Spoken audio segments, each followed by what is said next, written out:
লাহিং চাহ বাগিচাৰ খেলপথাৰত দুদিনীয়া কাৰ্যসূচীৰে লাহিং চাহ বাগিচাৰ যুৱক যুৱতীৰ উদ্যোগত আৰু সমূহ ৰাইজৰ সহযোগত নৱম বাৰ্ষিক ফাকুৱা মহোৎসৱ উদযাপন কৰা হয়। প্ৰথম দিনা কাৰ্যসূচী অনুসৰি স্থানীয় ৰাইজৰ মাজত কুইজ, চিত্ৰাংকন, দবাম, চকীদৌৰ, কেৰম আদি প্ৰতিযোগিতা অনুষ্ঠিত কৰা হয়। দ্বিতীয় দিনা কাৰ্যসূচী অনুসৰি পুৱা পূজা আৰম্ভ কৰাৰ পাছতেই আকৰ্ষণীয় প্ৰতিযোগিতা টেকেলি ভঙা অনুষ্ঠিত হয়। অনুষ্ঠানত বিশিষ্ট অতিথি হিচাপে উপস্থিত থাকে মৰনী বিধায়ক ৰূপজ্যোতি কুৰ্মী, যোৰহাট জিলা পৰিষদৰ সভাপতি সুৰজিৎ শইকীয়া, দুলেন নায়ক, আটছা যোৰহাট জিলা সমিতিৰ সহ সম্পাদক সুৰেশ মিৰ্ধা, লাহিং চাহ বাগিচাৰ নাৰ্ছ চম্পা কুৰ্মী, 10 নং গাখীৰখোৱা গাঁও পঞ্চায়তৰ সভানেত্ৰী পপী বৰুৱা, 348 নং মৰাণগাঁও প্ৰাথমিক বিদ্যালয়ৰ প্ৰধান শিক্ষক পল্লৱ শইকীয়াকে প্ৰমুখ্য কৰি ভালেসংখ্যক গণ্যমান্য ব্যক্তি উপস্থিত থাকে। বিয়লি অনুষ্ঠিত হোৱা সাংস্কৃতিক অনুষ্ঠানত কণ্ঠশিল্পী অনিল চৰণে গীত পৰিৱেশন কৰি অনুষ্ঠানটি জীপাল কৰি তোলে। দুদিনীয়া কাৰ্যসূচীৰ সফল সমাপ্তিৰ বাবে উদযাপন সমিতিৰ হৈ সভাপতি প্ৰবীণ মিৰ্ধা, সম্পাদক গোবিন্দ নায়কৰ লগতে সকলোৱে ৰাইজক ধন্যবাদ আৰু কৃতজ্ঞতা জ্ঞাপন কৰে।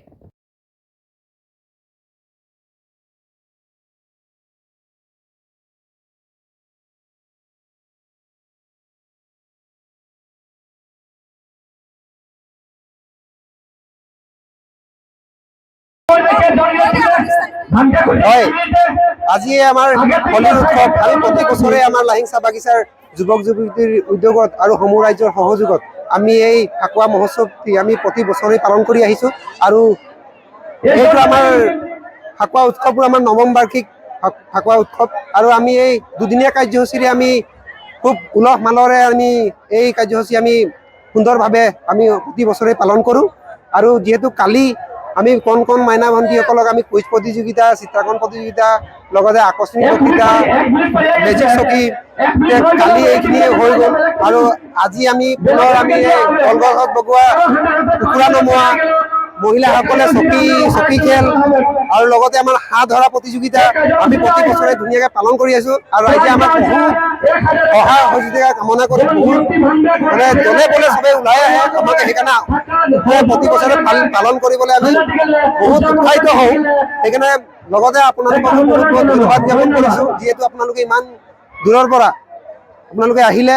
আৰু আমাৰ এই যি আমি এই লাহিং চাহ বাগিচাৰ ফাকুৱা উৎসৱটো আমাৰ গোটেই সমগ্ৰ অসমে দেখক। আৰু সমূহ অসমবাসীক মই ফাকুৱা ৰঙৰ উৎসৱ বহুত বহুত বহুত শুভেচ্ছা জ্ঞাপন কৰিছোঁ। ইয়াকে কৈ মই চমু বাক্য সামৰিছোঁ।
এবাৰ পাৰিবি ধৰ